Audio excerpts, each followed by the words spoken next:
到这个是波卡拉，那在湖边，这个湖边旁边有很多的这个叫 Like Sign， 就是湖边的一些商店啊。那这个商店呢，具有当地尼泊尔的特色。那后面呢，马西尼泊尔的第二大湖这个湖呢，非常的漂亮，后面有雪山啊，还有一些喜马拉雅山山峰，所有的倒影就倒在这个湖面上。你有机会来到家呢，其实呢，你可以尝试它的这个飞翔机跟飞翔伞。那当然，它是属于比较刺激的活动。尼泊尔，登上这个尼泊尔的山上呢，才知道尼泊尔的漂亮在哪边。那这边全部的所有的景色呢，都是熊湾树、熊主人呢。来到这边呢，你看不到任何的太多的商业气息跟现在的建筑，这个就是尼泊尔。尼泊尔带有非常强烈的宗教色彩跟它的民族文化，各种各式各样的宗教在这边都有。咱今嘛就来去看买啊尼泊尔的湖边的商店街。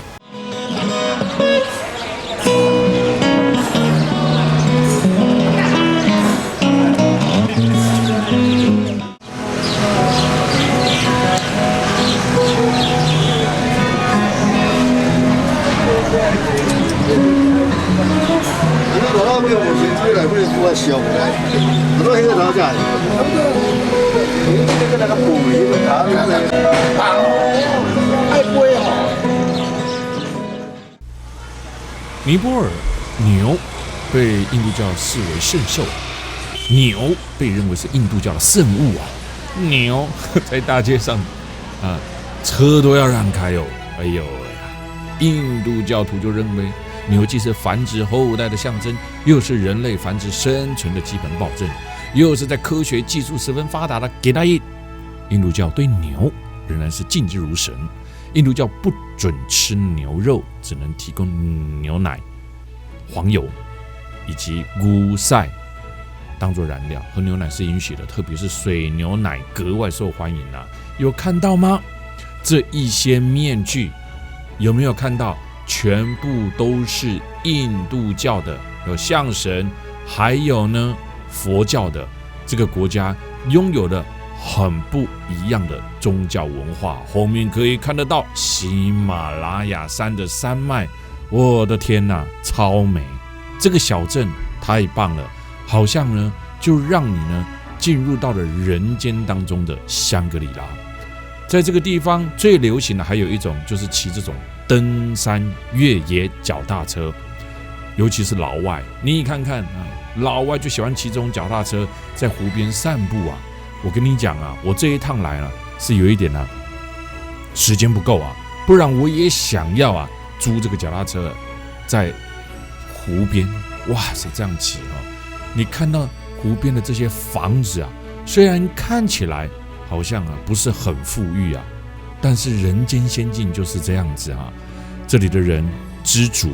快乐的在喜马拉雅山的山脚下过着他们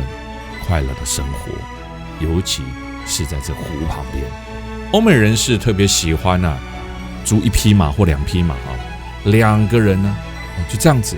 有没有不是跟牛赛跑而是什么？前面那个是水牛，有看到了而是找一个向导这个向导呢就一路上为你单独解说这费洼湖旁边美丽的景色。你看天上的老鹰，这里的鸟类，你一定要来你来了你才知道我说的有多棒然后最棒的是什么像这样子请个向导租一匹马，多棒！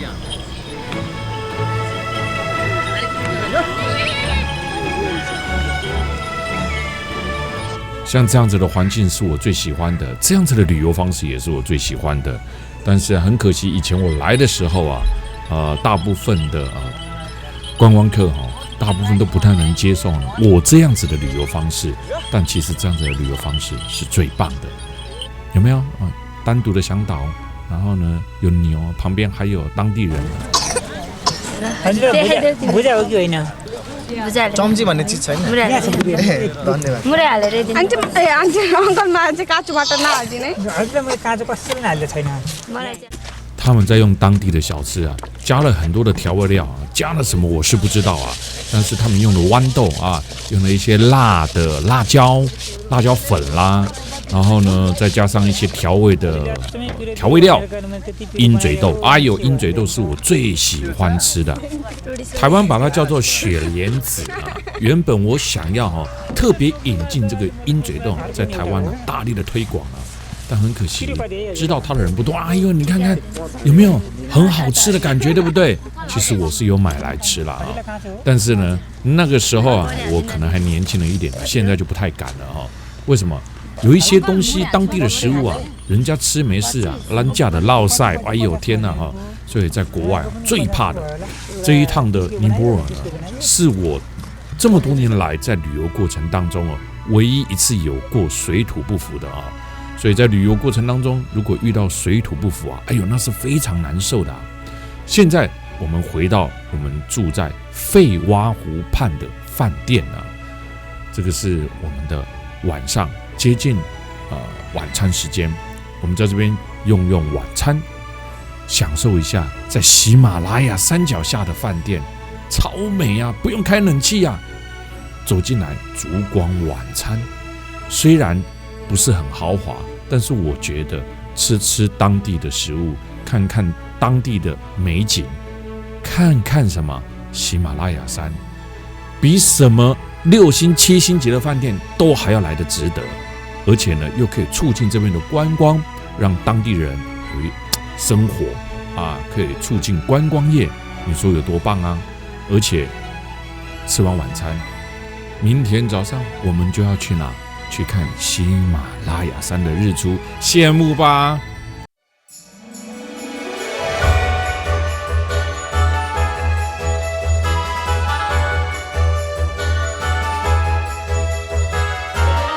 我们住在波卡拉，波卡拉是尼泊尔的第3大城，80%的人口都信仰佛教，所以处处都可以看得到五色旗悬挂在屋子周围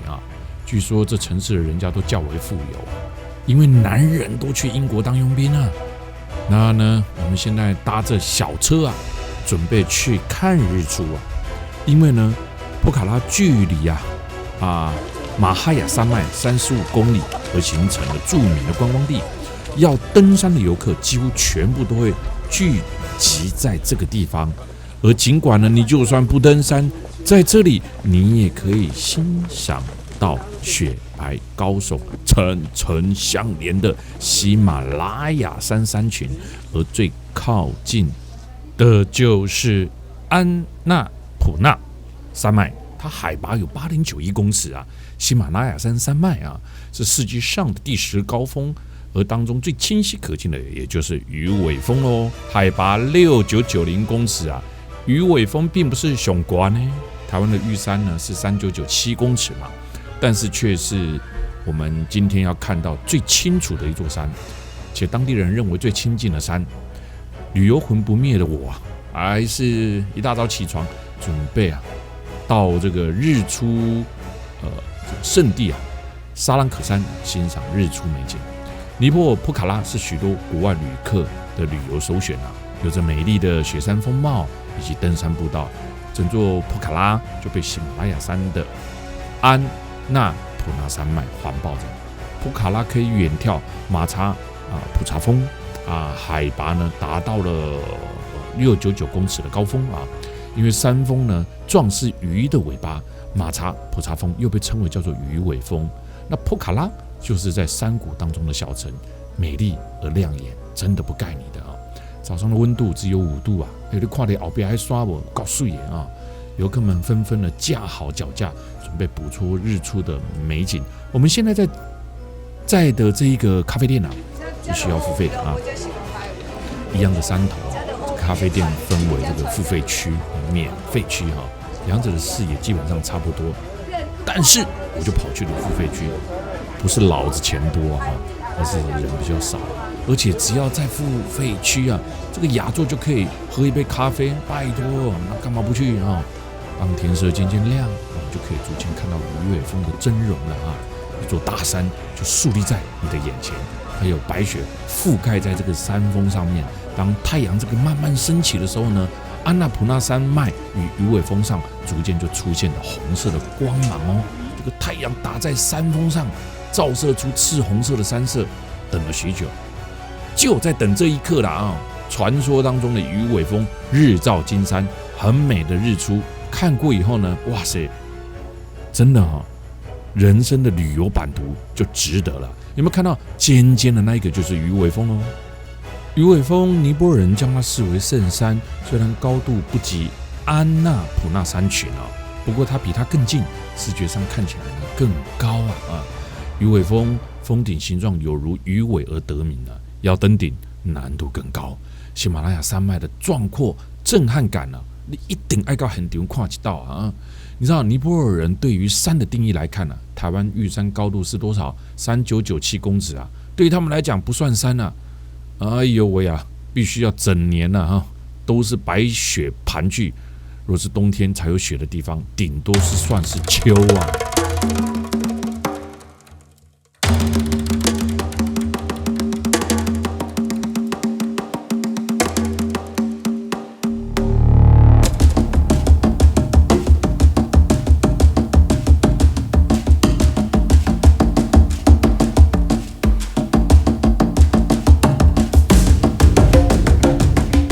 有看到吗？这一块就是呢，安纳普纳山脉海拔8091公尺，是世界上的第10高峰。而尖尖的呢，叫做鱼尾峰，海拔6990公尺。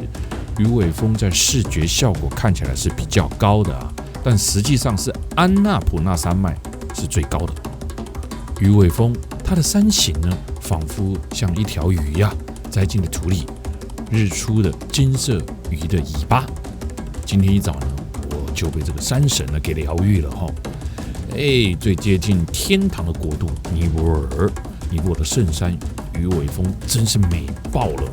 拥有无数山头的尼泊尔，是不少登山客心目当中的圣地。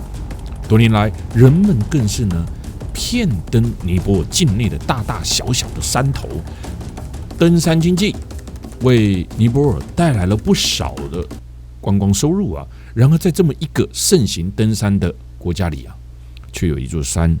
从未被登顶过，就是眼前看到尖尖的那一座，它就是鱼尾峰。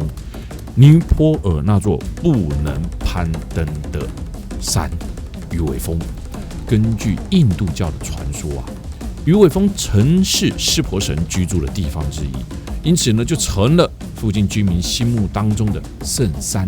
出于尊重当地信仰的缘故，尼泊尔并不允许本国人或者是外国观光客擅自登上鱼尾峰的峰顶。而在这一座山的历史上，也只有寥寥数人有过差点攻顶的记录。1950年代，英国军官罗伯茨就是其中之一。无论真正的原因是什么呢？总之，这支登山队在1957年的时候呢，并没有攻顶鱼尾峰。但真正令人意外的是，热爱鱼尾峰的罗伯茨在攻顶失败后，便找上了当时的尼泊尔政府，成功的说服他们日后不再呢开放登山客登上鱼尾峰的峰顶哦。我是小王，那今晚呢，咱来到这个所在呢是日出我们早上一大早呢5点多就起床跑来这个地方看日出。世界上最高的峰喜马拉雅山的山脉就在后面，第7、第10的山脉都在后面。大家可以慢慢欣赏这个最美丽的日出，全世界最高峰的日出。这是我当时在咖啡店的付费区，太阳出来了。接下来我们将一系列的观看全世界最美丽的喜马拉雅山山脉。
到让我